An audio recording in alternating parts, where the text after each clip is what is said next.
का हमारा टॉपिक है salary in primary and secondary and EC sector. अगर आपने जनवरी मेंशन किया है तो वो end of towards end of January, इसको लास्ट डे ऑफ जनवरी से स्टार्ट करेंगे। If full time you have mentioned 48 hours per week here, if you're working in New Zealand without any experience, you'll start from the basic, which is every year यहाँ पे जब वो certain hours complete कर लेते हैं 2040 hours, तो उनका एक स्केल अप चला जाता है न्यूजीलैंड में। इंडिया के जो टीचर्स आ रहे हैं उनको करिकुलम की बिल्कुल नॉलेज नहीं है, so they have slowed down the process. तो अगर आपकी 350 पर डे की सैलरी है तो आप 3 दिन में $1,050 आप अर्न कर लोगे।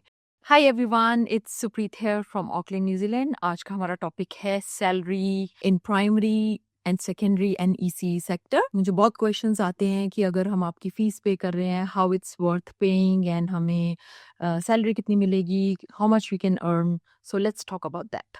So when you start working in school, suppose if you have taken classes, training from us, we start you from relieving in primary school. So as a reliever, when you go first time, वो आपको पूछेंगे आपका MOE number. So यहाँ से salary assessment का process start होता है। जब आप स्कूल में जाओगे, किसी भी स्कूल में फर्स्ट डे में आप जा रहे हो, then MOE number they'll ask you. You'll tell them that this is the first day you are started working in the schooling sector. तो उससे आपके वो डॉक्यूमेंट्स मांगेंगे एंड देन नोवो पे असेसमेंट का जो प्रोसेस है वो स्टार्ट हो जाएगा। वो आपसे सारे आपके डॉक्यूमेंट्स मांगेंगे और आपको उनको ही सबमिट करनी है।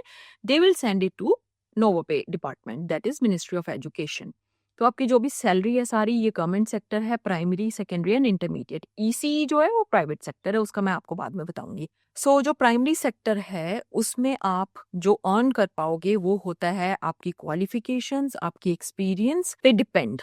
तो एक्सपीरियंस जो है आपका कैसे काम आता है, जब आप इंडिया से आ रहे हो या आप नोवो पे असेसमेंट करा रहे हो, तो उसमें बहुत ज़रूरी है कि आपकी डेट्स प्रॉपर लिखी हों। जैसे सपोज यूजुअली जो एक्सपीरियंस सर्टिफिकेट पे लिखा होता है वो होता है अप्रैल 2019 टिल अगस्त 2022।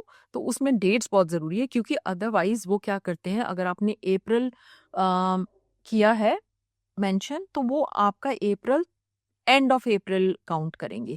अगर आपने जनवरी मेंशन किया है तो वो end of towards end of January, इसको लास्ट डे ऑफ जनवरी से स्टार्ट करेंगे, तो आपका पूरा मंथ जो है वेस्ट हो जाएगा। तो इसलिए बेटर है कि आप जब भी आप इंडिया से अपने या ओवरसीज कहीं से भी, क्योंकि अब मेरे इंटरनेशनल केसेस हैं सारे, तो आई वुड मेंशन ओवरसीज